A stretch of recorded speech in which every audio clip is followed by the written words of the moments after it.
तारीफ़ करना, इसमें किसी के मुंह के ऊपर ये सदका, नमाज, हज वगैरह करता है, तो गुजारिश ये है कि के अंदर जो सबसे बड़ी तारीफ़ है वो किसी का जन्नती होना है। इससे बड़ी तारीफ़ किसी की नहीं हो सकती, ये बंदा जन्नती है, अल्लाह इससे राज़ी है, जन्नती है। अल्लाह के नबी अलैहिस्सलातु वस्सलाम ने खुद फरमाया फ़लाँ सहाबी जन्नती है, अबू बकर जन्नती हैं, उमर जन्नती हैं।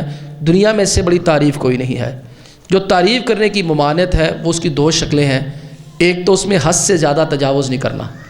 एक बंदे ने वो काम किया ही नहीं, उसके अंदर सलाहियत ही नहीं है, तो खाम खाई उसे जो है वो उछालते रहना, वो नाजायज़ और गलत है।